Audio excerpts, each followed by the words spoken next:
नमस्कार, मैं विभा उपाध्याय आप सभी दर्शकों का अन्नदाता कार्यक्रम में स्वागत करती हूं। किसान बेहद परिश्रमी होते हैं। वे खेतों में जी तोड़ मेहनत करते हैं, जो अनाज, फल और सब्जियां उगाते हैं।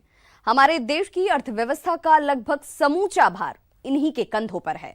ऐसे ही भारतीय किसानों को खेती बाड़ी से जुड़ी हुई बहुत सी नई, रोचक और लाभकारी जानकारियां देने के लिए हर रोज सुबह हम आपके साथ होते हैं। तो चलिए, कार्यक्रम शुरू करने से पहले देखते हैं क्या है अन्नदाता के आज के कार्यक्रम में। कोरोना काल में एक किसान ने संवारा अपना जीवन। टमाटर की फसल को हानिकारक कीटों से बचाने के उपाय।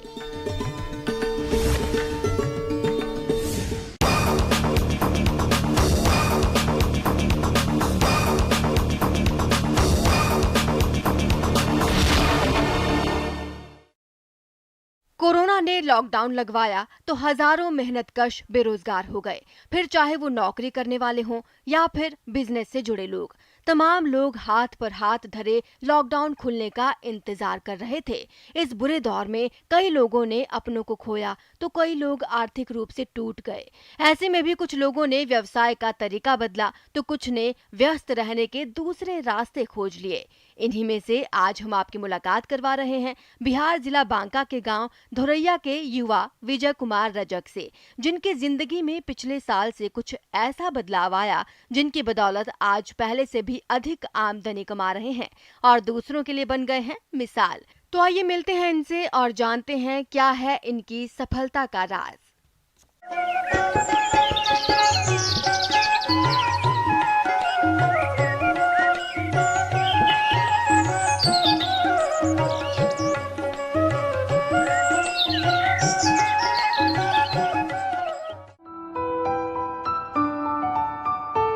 बिहार जिला बांका के गांव धुरैया में रहते हैं युवा किसान विजय कुमार रजक। पेशे से शिक्षक हैं और गांव में ट्यूशन क्लासेस चलाते थे, जिससे मिलने वाले पैसों से ही घर खर्च चलता था। लेकिन कोरोना महामारी की वजह से इनका ट्यूशन का काम बंद हो गया।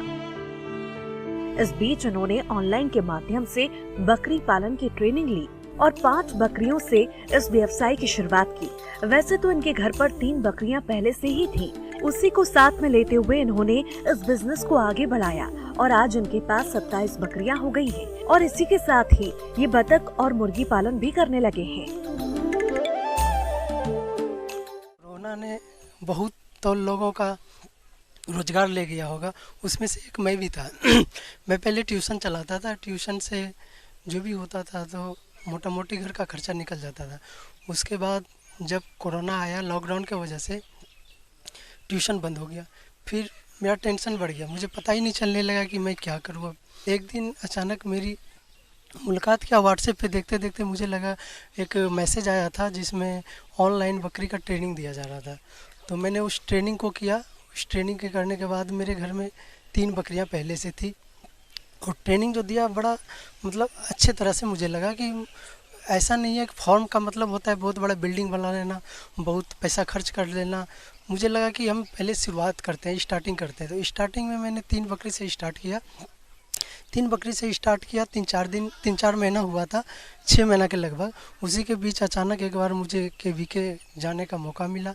KVK जैसे गया तो मेरी मुलाकात धर्मेंद्र सर से हुई, जो और मेरे क्लास ऑनलाइन का छूटा हुआ था उसको मैंने पूरा किया। पूरा करने के बाद मेरे अंदर एक पावर सी आई और लगा कि नहीं, लगता है इस लाइन पे मैं कुछ कर सकता हूँ।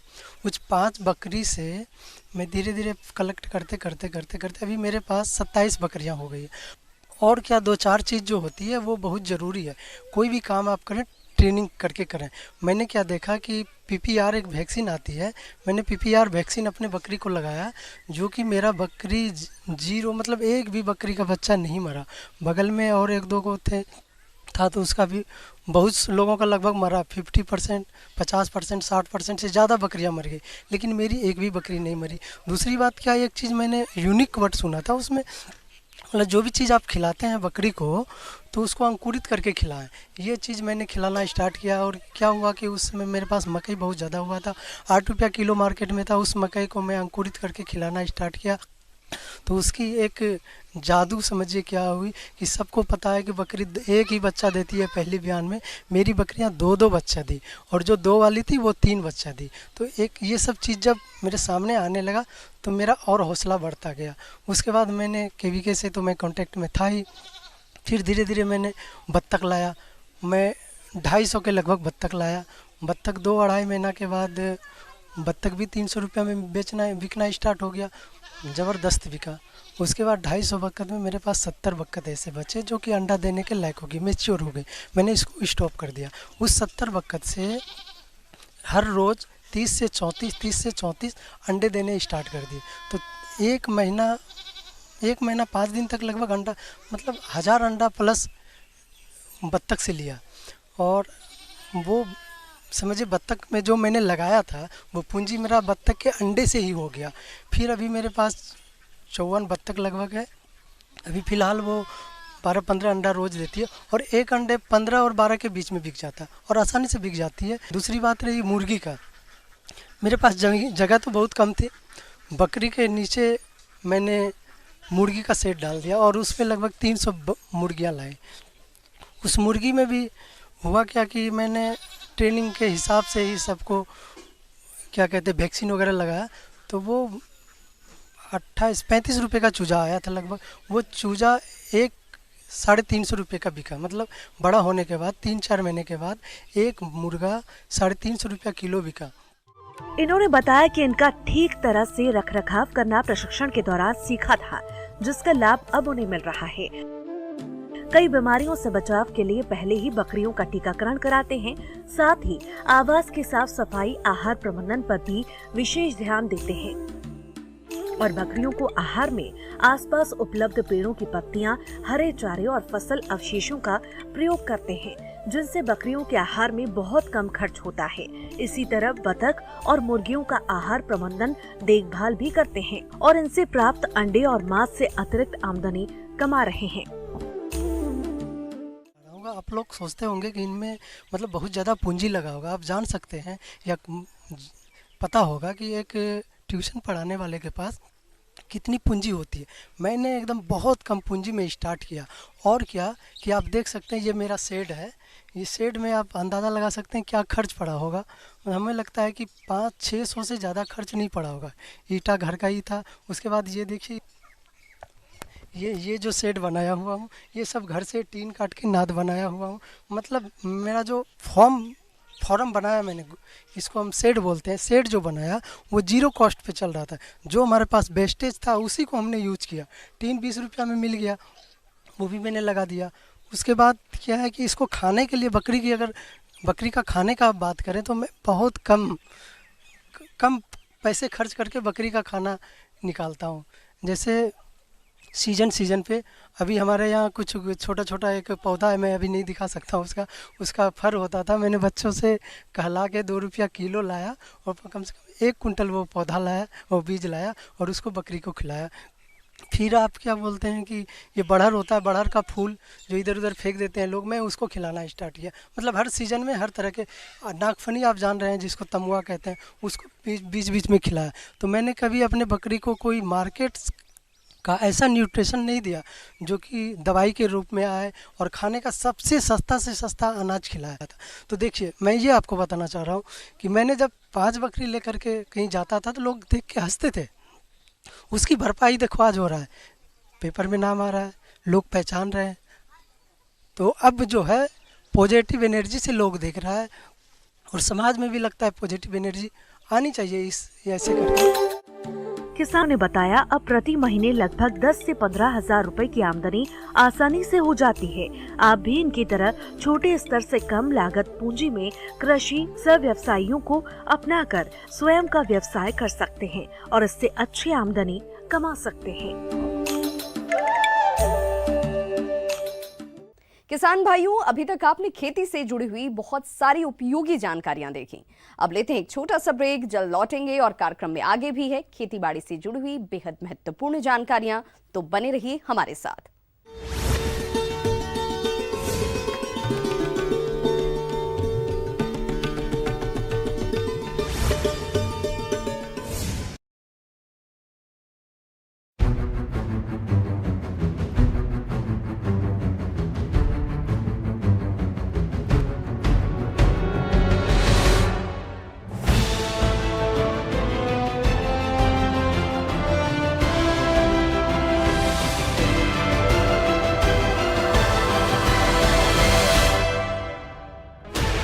16 channels, 15 languages, 26 states, 1200 plus reporters, 66.9 crore viewers. India's largest news network, News 18 Network.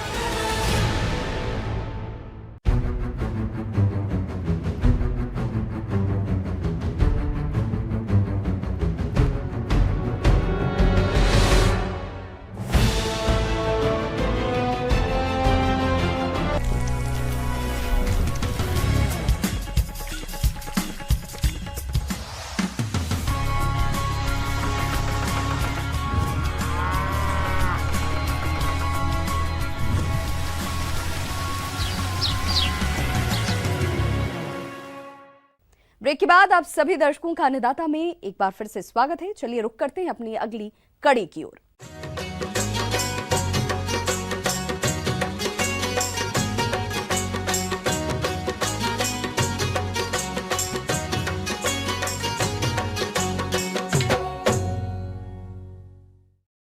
किसान भाइयों, जैसा कि वर्तमान में टमाटर की कीमतें आसमान छू रही हैं, जिससे इसकी खेती करने वाले किसान मालामाल हो रहे हैं, परंतु बदलते मौसम के कारण फसल में हानिकारक कीटों का प्रकोप हो रहा है। ऐसी दशा में समय पर कीटों का नियंत्रण करना बेहद जरूरी हो जाता है। तो किसान टमाटर की फसल में हानिकारक कीटों का नियंत्रण किस प्रकार से करें, इस बारे में जानते हैं डॉक्टर विनय कुमार से।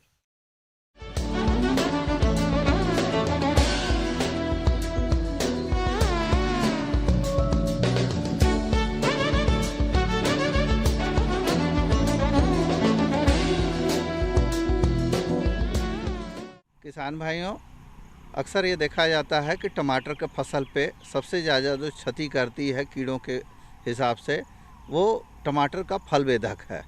टमाटर का फल बेधक है वो दो तरह का कीड़ा इसमें लगता है। दोनों का एक ही लक्षण, क्षति का लक्षण तो एक ही होता है, लेकिन कीड़े दो प्रकार के होते हैं। एक तंबाकू की सुंडी होती है और एक कपास की सुंडी होती है। इनको पहचानने के लिए तो इसमें वो हरा हरा सा होता है कीड़ा, और ये फल के घुस जाता है, पूरा शरीर को नहीं घुसाता है, वो छेद करके उसमें घुसता है, खाता है और उसके बाद फिर निकल के दूसरे जगह चल जाता है। उसके बाद अगर तंबाकू की सुंडी है तो वो भी इसी तरह से करती है, और वो लंबा धारी उसमें 3 होता है, चितकबरा होता है और रेंगने वाला कीड़ा होता है। दोनों में सिर्फ रंग का ही अंतर होता है, बाद बाकी ऐसा ही आम दिखेगा आपको ये कीड़ा। क्षति का लक्षण दोनों का एक होता है। इसका जो अवस्था होता है 1 से 2 महीने का होता है, ये पूरा जीवन काल। और इसमें क्या है कि ये जो दोनों कीड़ा हैं ये बहुत तरह के फसलों में लगते हैं। भिंडी में लगता है, कपास में लगता है, चना में लगता है, सोयाबीन में लगता है, विभिन्न प्रकार के फसलों में ये लगती हैं। इसलिए इनका रोकथाम ना बहुत ही मुश्किल है। टमाटर की फसल में चना फली छेदक और तंबाकू की सुंडी अधिक लगती हैं। इन सुंडियों के कारण पूरा का पूरा टमाटर खराब हो जाता है। किसान भाइयों, आपको बता दें कि जब यह कीट फल में घुस जाता है तो कोई दवा काम नहीं करती है। इसलिए आप उन सभी उपायों को अपनाएं जिससे सुंडी बनने से पहले ही यह कीट नियंत्रित हो जाए। तो इसके लिए किसान भाइयों को ये करना है, पहले तो अपने जो जहाँ पर टमाटर के पौधे लगाए हैं पूरा साफ़ सफाई का ध्यान रखें, खरपतवार निकाल दें। फिर किसान भाई क्या करें कि इसमें बहुत ही बढ़िया है प्रकाश प्रपंच लगाएं। प्रकाश प्रपंच लगाने से क्या होता है कि उसके वयस्क जो हैं फंस जाएंगे और उनसे नर फंस जाएंगे, मादा फंस जाएंगी, तो उससे फिर जो अंडे देने की प्रक्रिया है वो रुक जाएगा। और एक है प्रलोभन प्रपंच। इस प्रलोभन प्रपंच का जो है 5 प्रलोभन प्रपंच 1 एकड़ के लिए काफ़ी होता है। इसको लगाएं किसान भाई। उससे क्या होगा, ये दोनों कीड़ों के लिए अलग अलग मिलता है। इसका जो प्रलोभन है अलग अलग मिलता है। एक एचेल्यूर के नाम से आता है और एक एसएल्यूर के नाम से आता है। तो दोनों ही लगाएं, कोई दिक्कत नहीं है, 5 लगा दें। और उसके बाद जब पहचान हो जाए तो उसमें वो जो उसके वयस्क हैं वो फंस जाएंगे। तो क्या होगा कि नर फंसेंगे इसमें, जो प्रलोभन प्रपंच है उसमें नर फंसेंगे, जिससे कि मादा के साथ मिलन नहीं होगा, और मादा के साथ मिलन नहीं होगा तो वो क्या करेंगे कि उसमें अंडे नहीं दे पाएंगी और शिशु नहीं निकलेंगे।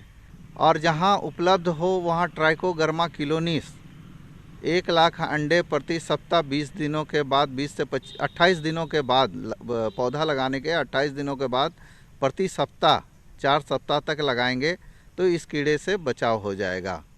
दूसरा क्या है कि प्रत्येक 16 लाइन के बाद, प्रत्येक 16 पंक्ति के बाद एक जो गेंदा का फूल है 20 दिन पुराना गेंदा का पौधा को लगा दें उसमें, और इससे मतलब जो टमाटर का पौधा होगा उससे पुराना होना चाहिए और उससे पहले लगना चाहिए, जिससे हमारा मकसद ये है कि टमाटर के पौधे से ये बड़ा हो जाए गेंदे का पौधा। और उस पर ऐसा देखा गया है कि कीड़े उसमें आकर्षित होते हैं और उसके ऊपर लग जाते हैं, तो जो मुख्य फसल है टमाटर वो बच जाता है। दूसरा HANPV और SLNPV नाम का दवा है, इसका छिड़काव किसान भाई करेंगे तो बचाव हो जाएगा। और उसके बाद जो गेंदे का पौधा है उस पर भी SLNPV और HANPV का छिड़काव करेंगे सप्ताह के अंतराल पर, तो कीड़ों से बचाव हो जाएगा। और ये बहुत सुरक्षात्मक उपाय है। नहीं हो तो कुछ और भी दवा हैं, लेकिन उनका प्रयोग बहुत हितकर नहीं होता है स्वास्थ्य के दृष्टिकोण से। अगर आपको कीटनाशकों का छिड़काव करना ही पड़ जाए तो जो भी आप कीटनाशक लें पीला लेबल वाला लें। ऐसे कीटनाशकों का असर फसल पर 5 से 6 दिनों तक ही रहता है। ऐसे में आप छिड़काव के 7 से 8 दिन बाद सब्जियों की तुड़ाई कर सकते हैं। ऐसे कीटनाशकों में आप प्रोफेनोफास दवा की 300 मिलीलीटर मात्रा प्रति एकड़ की दर से छिड़काव करें। आगे और भी है खेती बाड़ी से जुड़ी हुई बहुत सी रोचक जानकारियां, पर यहाँ रुकेंगे एक छोटे से ब्रेक के लिए, जल्द होंगे हाजिर।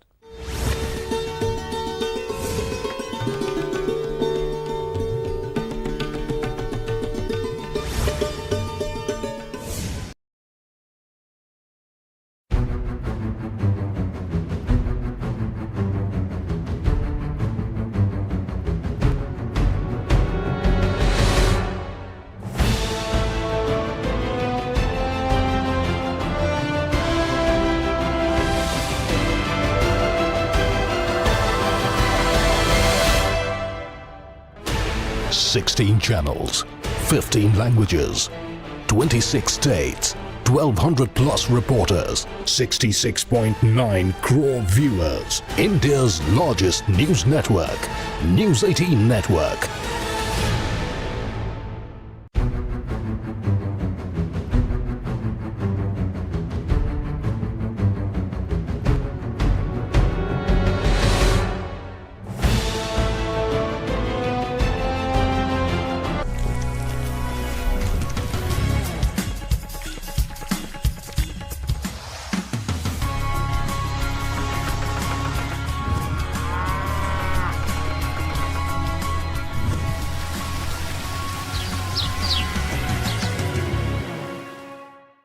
ब्रेक के बाद एक बार फिर से आप सभी दर्शकों का अन्नदाता कार्यक्रम में स्वागत है। बढ़ते हैं अपनी अगली प्रस्तुति की ओर।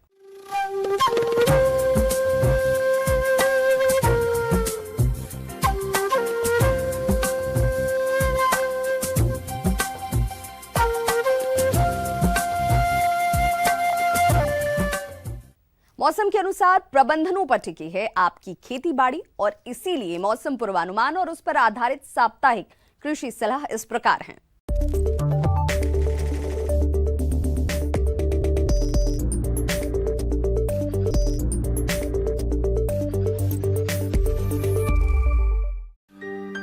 ग्रामीण कृषि मौसम सेवा भारत सरकार और केंद्रीय शुष्क क्षेत्र अनुसंधान संस्थान जोधपुर राजस्थान के द्वारा भेजे गए मौसम पूर्वानुमान के आधार पर किसान भाइयों को सलाह दी जाती है कि आगामी दिनों में मौसम साफ रहने की संभावना है।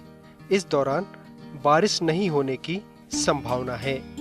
मौसम के मिजाज को देखते हुए इन दिनों अधिकतम तापमान 30 से 32 डिग्री सेंटीग्रेड और न्यूनतम तापमान 18 से 19 डिग्री सेंटीग्रेड रहने की संभावना है। मौसम को देखते हुए किसान भाइयों को सलाह दी जाती है कि खाली खेतों को तैयार करें और रबी मौसम की फसलों की समय पर बुआई के लिए बीज एवं उर्वरकों की व्यवस्था करें। फसल बुआई से पूर्व खेत की मेड़ों व रास्तों से खरपतवारों को हटाकर साफ कर लें। फसलों को उचित सुखाने के बाद थ्रेसिंग करें और उन्हें सुरक्षित स्थानों पर भंडारित करें। किसान भाइयों को सलाह है कि सरसों और राई की बुआई के लिए उचित समय अक्टूबर के अंत तक है। इसके लिए पूसा सरसों 25, पूसा सरसों 26, पूसा सरसों 27, NRCHB 101, CH 52, T 59, RH 30, bio 902, GM 2 और RH 1819 आदि किस्मों में से किसी एक किस्म का चयन कर बुआई करें। बुआई के लिए 4 से 5 किलोग्राम बीज प्रति हेक्टेयर के लिए पर्याप्त होता है। बुआई के समय खेत में 30 किलो नाइट्रोजन, 30 किलो फास्फोरस प्रति हेक्टेयर की दर से मिलाएं।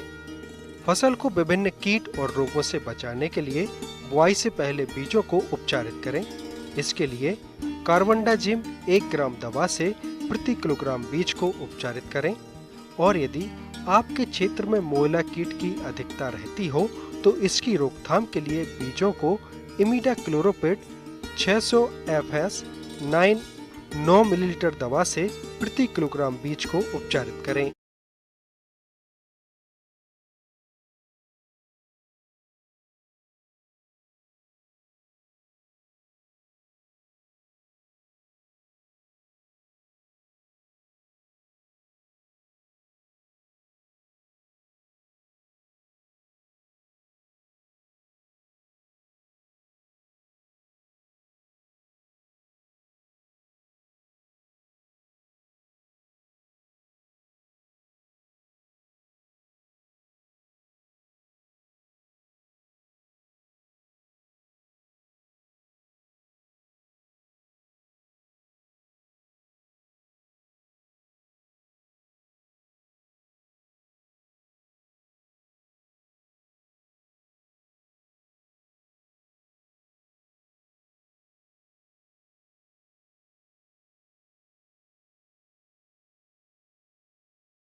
यदि अनाज अधिक मात्रा में हो और उड़ाना व सुखाना संभव ना हो तो जिस अवस्था में पड़ा हो उसे धूमित करने के लिए एल्यूमिनियम फास्फाइड या सेल्फास की गोली 3 ग्राम को प्रति टन अनाज के हिसाब से प्रयोग करें और इसके बाद भंडारण को अच्छी तरह से बंद कर दें ताकि हवा अंदर से बाहर व बाहर से अंदर ना जा सके।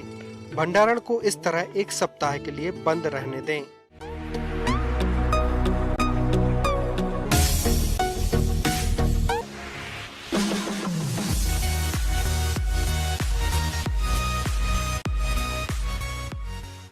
आइए अब एक नजर डालते हैं राज्य के कुछ चुनी हुई मंडियों के प्रमुख फसलों के बाजार भाव पर।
किसान भाइयों, अन्नदाता आपकी सेवा के लिए संकल्परत है। कृषि संबंधित समस्या और सुझावों के लिए आप हमें इस पते पर संपर्क कर सकते हैं। प्रोड्यूसर अन्नदाता, news 18 Rajasthan, Ramoji film city, Hyderabad 501512। साथ ही आप हमें ईमेल भी कर सकते हैं। हमारा ईमेल आईडी है p18annadatarajasthan@news18.com। इसके अतिरिक्त आप हमें निःशुल्क हेल्पलाइन नंबर पर सोमवार से शनिवार सुबह 10 से शाम 4 बजे के बीच संपर्क भी कर सकते हैं।